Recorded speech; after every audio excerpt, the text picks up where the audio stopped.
देवल लागे देवल लागे साठवणीचे रुदल लागे साठवणीचे रुदल लागे साठवणीचे रुदल लागे साठवणीचे रुदल लागे देवल लागे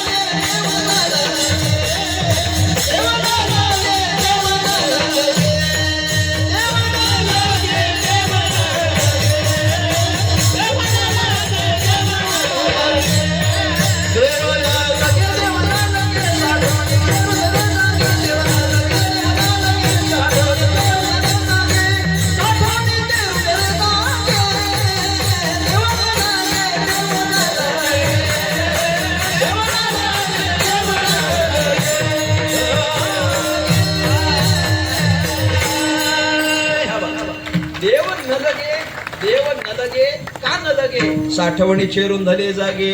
लोक तुकाराम महाराजांना प्रतिउत्तर देतात, आम्हाला देव नको. तुकाराम महाराज लोकांना काय म्हटले, देव घ्या. आणि लोक तुकाराम महाराजांना काय म्हणतात, देव नको नको नको, देव नको, तुमचा देव आम्हाला नको. असं नको. बरं, नको म्हटले हरकत नाही, पण कारण किती गमतीच आहे हो. कारण लोक म्हणतात आम्हाला देव नको, याचं कारण साठवणीचे रुंदले जागे. म्हणजे आम्हाला देव नको, आमच्याकडं देव ठेवायला जागा नाही. काय गमतीचं कारण आहे हो, आमच्याकडे देव ठेवायला जागा नाही. बरं, ज्या अर्थी लोकांनी तुकाराम महाराजांना उत्तर दिलंय की आमच्याकडे देव ठेवायला जागा नाही, त्या अर्थी देव ठेवायला जागा लागते हे नक्की. शिळा तांब्याचे म्हणजे, शिळा म्हणजे दगड आणि तांब म्हणजे धातू.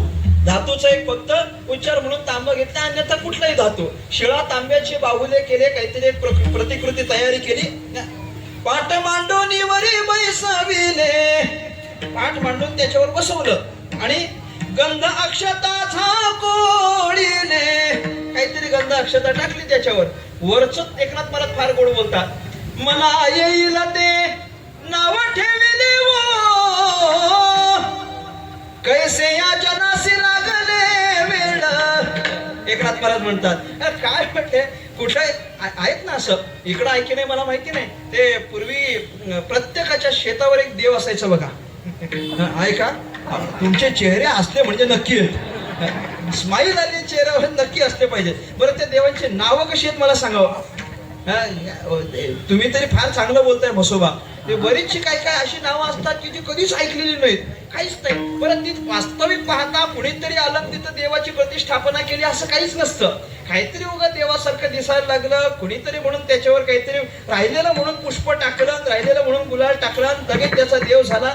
असे अनेक प्रकार घडतात. म्हणून या सगळ्याला देव म्हटलं तर चालतंय काय.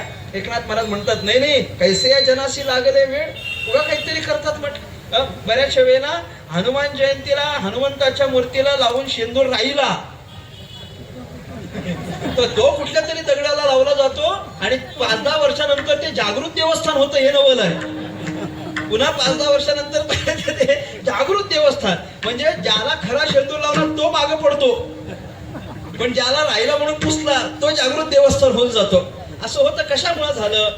एकनाथ महाराज म्हणतात, मना येईल ते नाव ठेविले कैसे या जनासी लागले वेळ. हे एवढा संकुचित देव नाहीये.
महाराज लोकांना बोलले.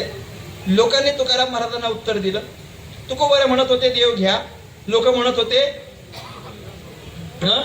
देव नको. ते बरोबर होतं बघा. मी म्हणतो देव घ्या, तुम्ही म्हणता असंच होतं पा.